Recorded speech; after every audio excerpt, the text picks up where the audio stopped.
perfectly legal, passed by the legislature, allowed to occur by the politicians, and my question is how?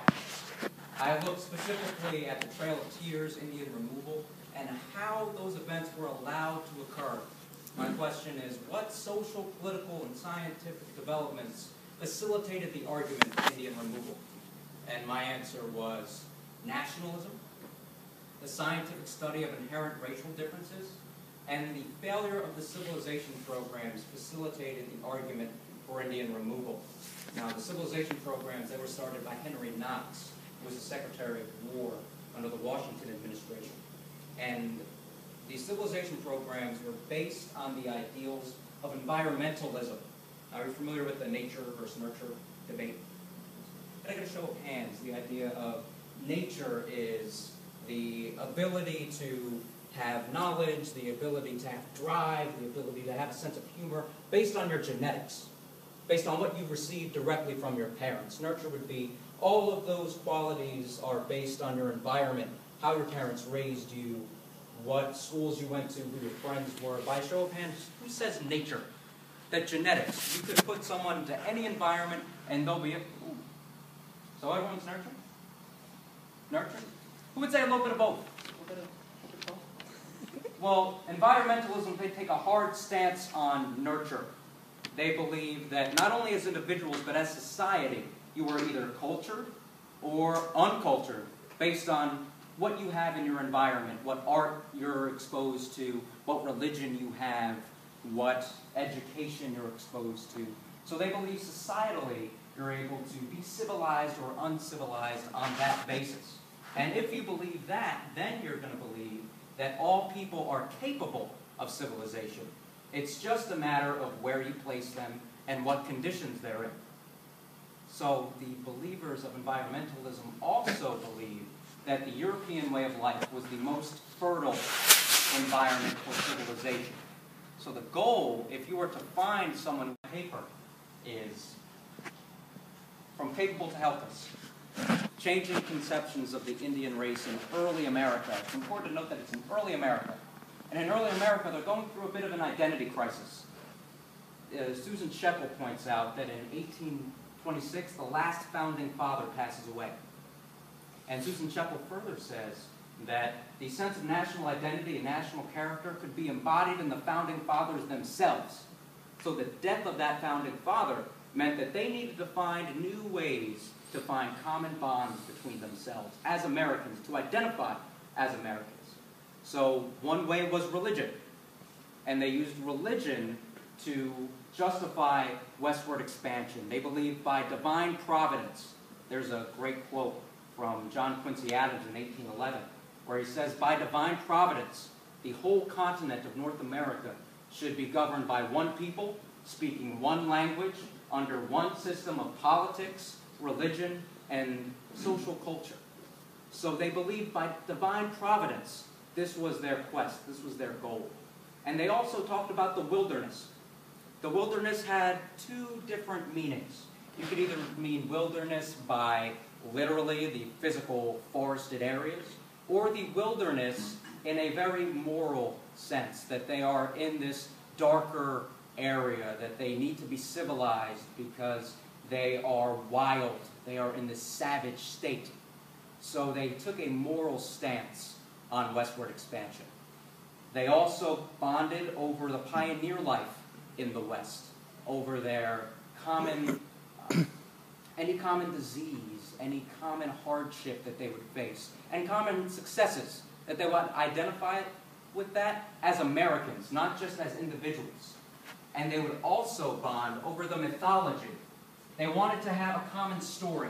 They wanted to have a homogeneous story that everyone in America could relate to. And Indians stand in the way of that. They don't have a common language. They don't have a common culture. They don't have a common religion. So it stands in the way of them being able to create a national myth about themselves. Another myth that they believed in was that civilization always moves west. That it starts with Greece, it moves west toward Rome, it goes west toward Great Britain, it goes west to the colonies, and it just continues. And there is an ancient obligation to continue west. And it also increases as it moves west. So that mythology they wanted to tap into, and that directly impacts the argument for removal. It impacts the argument for removal because it presents Indians as being immoral. It presents Indians as people who need to be civilized on a moral stance. It also says that Indians are undermining national interests, whether they're being at war with Indians or whether it's just being able to create a national story. They would be undermining that effort. Now, by doing so, they separate themselves from the Indians with their nationalism. And they also find a way to quantify that separation through the scientific study of inherent racial differences. Now, there's monogenesis and polygenesis, are two different scientific trends throughout the 1700s and 1800s. 1700s is about monogenesis, which is the idea that all racial groups have one single ancestry. If it sounds like Adam and Eve, it should. It had a very potent religious overtone. They believed that there's one writer, Samuel Stanhope Smith. He writes that if it is essential for people to believe that all races come from one single ancestry, because if you do not, then there is no moral standard to apply to all peoples. It causes moral chaos if you were to believe that different people come from different origins. So exactly that idea is polygenesis, the idea that different people come from different origins, and that becomes a prevalent scientific trend in the 1800s.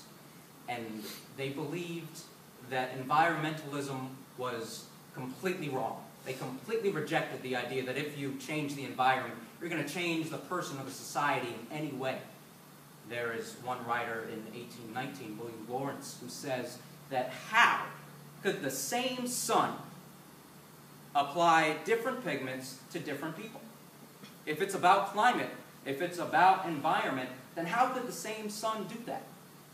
He also says if we're looking at North America and South America, there's a range of climates. If it's all about climate, then shouldn't there be white people in northern Canada and the Tierra del Fuego? There has to be something more. It has to be genetic. And by saying that it's genetic, they also made connections to species of animals. They said if people are from different species, then it works just the same as animals. Animals are fitted for different environments. They are designed to work in one area, and they're designed to just not work in another area. And people work the same way. People have those qualities of intellect, sense of humor, drive, motivation, simply because they are designed to do that. One example they gave was that the width of your nose. Africans have a larger width of their nose. And so they have a better sense of smell because they have which is completely accurate. They have a better sense of smell, and because they have that better sense of smell, they were designed to be hunters. They were designed to hunt because they could smell their enemy better. It's not their fault. It's not that it's a part of their biology that they were made that way. And so this directly undermines the civilization effort because they're trying to change their environmental aspects. But if you're going to say that their environmental aspects does not play any factor, then it undermines that entire effort. It also makes the point to say that Indians are separate people, and it makes a point to say that they are inferior, and it's factual. It is a fact that they are inferior. Another way that they tried to prove that it was a fact that they are inferior is through phrenology. Phrenology is the idea that your mental capacity is directly related to the size of your brain. Give that a minute. They believe that the brain was like a muscle. You could exercise it, and it could either enlarge or grow smaller depending on how you exercise it. But your genes govern the limits of how much your body type is going to change, just like your brain. And so your race would provide the limits for the capacity of your brain, and thus your race would apply to the limits of your intellect. And they quantifiably put this into proof.